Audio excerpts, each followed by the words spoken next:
Imagine you're playing chess, but every time your opponent makes a move, you're blindfolded.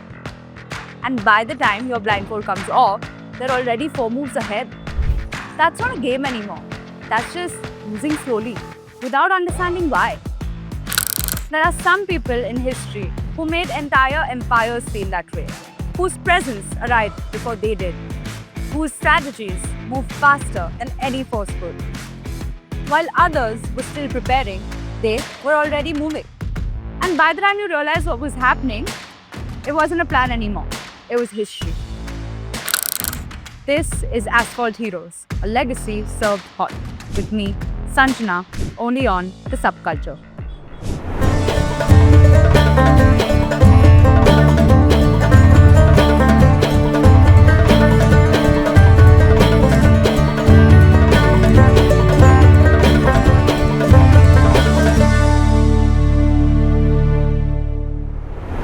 Peshwa Bajirao Ballar, a name you've probably come across at some point in your life.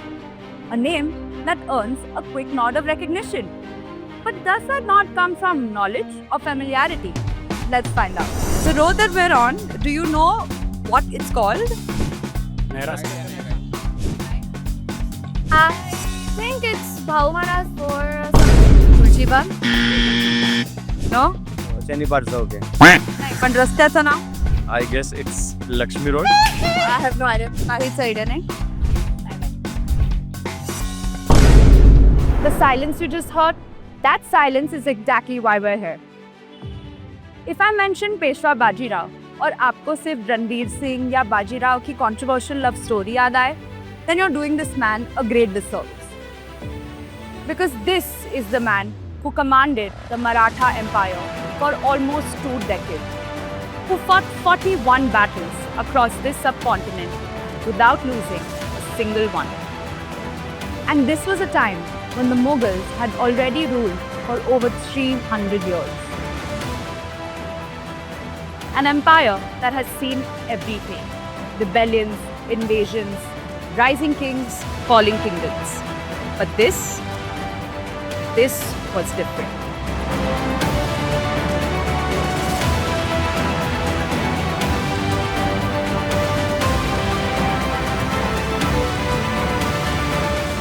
He was a force that didn't just resist power, but knew how to outsmart it. But before I take you on that journey, let's rewind a little. After Chhatrapati Shivaji Maharaj, the Maratha Empire wasn't one strong unit. There was a split. Tarabai in Kolhapur and Shahu Maharaj in Satara. Power divided and loyalties uncertain. But this wasn't a problem that needed a sword. It needed a mind. And that mind belonged to Peshwa Balaji Vishwanath. In a moment when the Maratha Empire was at risk of tearing itself apart, he brought Kolhapur and Satara to a political resolution. He wasn't just a minister. He was the kind of man other powers had to think twice about. But in 1720, the Maratha Empire lost him. And this kind of loss doesn't just leave a gap, it slows everything down. But that's how power works. When the mind disappears, the system pauses. But Chhatrapati Shahu Maharaj wasn't looking for a pause. Seasoned ministers eyeing the coveted post, men who had seen wars, losses, negotiations. On paper, the choice was obvious. But Shahu Maharaj wasn't in search of skill alone. He was in search of fire. And he saw that in a 20-year-old Bajirao Ballar Bhat. At an age where most people are still figuring things out, he was made Peshwa, the youngest in history. You might have seen the movie in which there's a competition which happens and Bajirao is elected. So nothing of that sort has happened. Definitely he was challenged, he was tested. So it is said that he was asked what is his vision if he becomes the Peshwa. He said we need to go towards north and capture the throne of Delhi or weaken the power in Delhi who is helping the other people in the south. Nizam is being supported by the Badshah also. So if we try to take out the roots itself, then we'll be more successful. And that is something which Shahu actually could have liked, and he overruled the other people and appointed Bajirao as the Peshwa. Now imagine yourself there. Would you trust someone that inexperienced with your economy, your borders, your future? Because in that court, this wasn't a hypothetical question. The room was divided. Some believed he would live up to his father's legacy. Others saw only his lack of experience. There was doubt and a lot of pressure. But he was too young to have earned their trust and too capable to wait for it. They expected him to ask for guidance, to differ, to settle. But Bajirao had spent years in his father's shadow, watching, understanding, and absorbing. He didn't argue with any of them. He replied by making history. An empire ringed on every side. The Mughals to the north, the Nizam to the south, the Portuguese on the coast, and rivals sharpening knives within his own court. Every eye was on the boy, waiting for him to crack. और crack आया भी, बस वैसा नहीं जैसा सब expect कर रहे थे। सालों तक सबको यही लगता था कि हर स्टेज एक सिंपल टेस्ट है, strength versus strength, army versus army, जो ज़्यादा पावरफुल होगा जीत जाएगा। लेकिन बाकी आर्मीज कैसे लड़ती थी?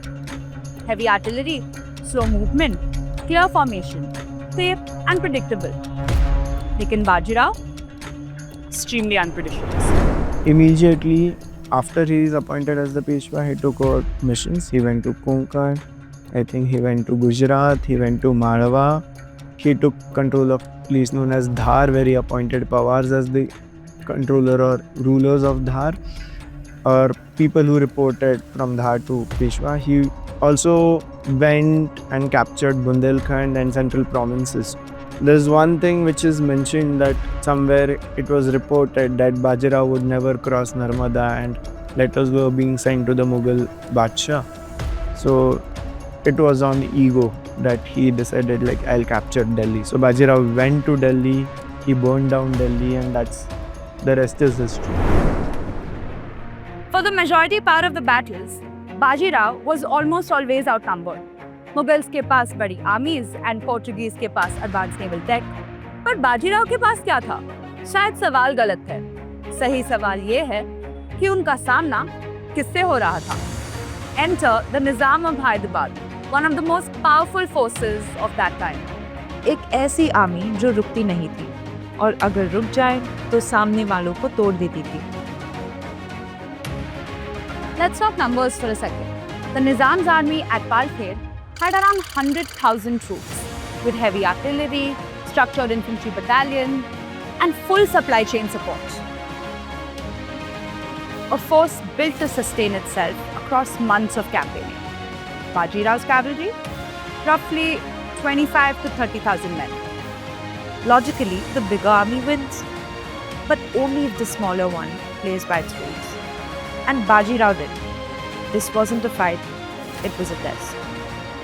And he didn't walk into it, he rewrote it. In a time where even sending one message took days and there were no phones, updates or tracking, he was reaching places before news of him could. And even then, he did not pitch a battle, no head-on charge. What happened next honestly feels more like a heist than a battle.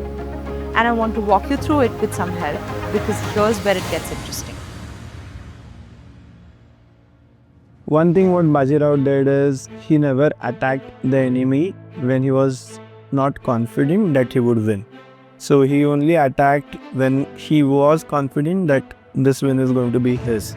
So even if the enemy was near, he tried to stay away because the time or the conditions were not favorable for him. Same thing happened with the Battle of Palkher because Bajirao by that time had seen all the regions, say Marathwada, Vidarbha, Burhanpur, Gujarat, Pune. He had seen all the regions and he knew that if he could take Nizam somewhere near Godawari's banks, near some 28-30 kilometers away from Aurangabad, that would be a place where the victory could be his. He came down from the hills of Ajanta towards the region which we know as Palkher. And that time Nizam was already in Pune and he was marching towards Aurangabad. So Aurangabad was a region which belonged to Nizam. Okay. So from Pune he came to Ahmednagar. From there he came to a place which is Palkher. And then Bajirao attacked the Nizam. So it was a strategic move that without fighting a war for extensive days or time, he strategically saw that Nizam surrenders. This entire, what you can say, mission of the Palkhed battle or the fight against Nizam lasted for almost 8 months. Nizam was a very powerful guy. So if you kind of defeat this person, it sends a message that you can defeat anyone who's below that guy. Every system has someone who moves faster than it can handle. Peshwa Baji Rao didn't fight the Nizam. He just outpaced him. A general who understood something most commanders never did. The most complete kind of victory is the one where you never needed to fight. And here's what makes him different. He had power, enough to take control, enough to become king, but he didn't. He chose loyalty over legacy. He stood by Shahu Maharaj and built the empire without trying to own it. And maybe that's his most underrated move. He wasn't just winning battles, he was deciding where power should exist and how it should operate. The most powerful person in the 18th century, the first half of 18th century, who lived a very short life, but who did a lot of things which nobody could have imagined. The most powerful person of 18th century is Bajirao. Pune in the early 1700s was rubble. Burned structures, empty streets, a place most people would walk away from. और बाजीराव ने decide किया कि यही जगह होगी जहां से Maratha empire चलेगा. It was an unconventional decision. समझ नहीं आया किसी. सातारा ऑलरेडी एस्टैब्लिश था, टेप था, फंक्शनल था, और Pune risky and unproven. Bajirao was never drawn to safe option. उन्होंने कैपिटल सातारा से पुणे शिफ्ट किया, और ये डिसीजन इमोशनल या सिंबॉलिक नहीं था, it was strategy. पुणे उस वक्त डेक्कन के सेंटर में था, जहां से नॉर्थ में मुगल्स और साउथ में निज़ाम, दोनों डायरेक्शंस पे एक साथ प्रेशर बनाया जा सकता था. Not just a capital, but एक operational base. Legends say he once passed through this region and saw something unusual, a place where a hare was said to have chased a dog, a signal that strength is not always visible and weakness is not always real. Sometimes potential exists exactly where everything looks lost, and that's what he chose. What followed wasn't just rebuilding, it was structuring a city. Pune was divided into tightly organized neighborhoods, each with its own function, trade, and community. This became the blueprint for the pates that continue to define the city even today. Water was brought in through engineered channels, and alongside that came infrastructure. Markets, residences, temples, everything had placement, rhythm, and logic. A settlement that was once fractured had started developing a system of order, and that structure hasn't disappeared. Bajirao ने एक बिखरी हुई जगह को एक functioning, thriving city में बदल दिया. But history, being the selected narrator it always is, moved on. A film was made about his love life. This road was named after him. The battles, though, they became footnotes, and everybody forgot to look down. Here's what doesn't leave me though. Bajirao didn't build Shaniwarwala to live in it. He built it so this empire, after him, without him, had a center of gravity. He didn't fight battles for glory. He fought them for presence, so that everything that came after him had solid ground to stand on. Most people spend their lives chasing time, trying to keep up, trying to not fall behind. He didn't. Time was the thing trying to catch up to him. He was 20 when he began, and he never stopped moving. And when he died at 39, the empire he had handed over was bigger, more confident, and more powerful than the one he had inherited. It had gone from a scattered flame, struggling to stay alive in the wind, to a fire that had learned how to spread with direction. And for that, and so much more, they call him an Asphalt Mule.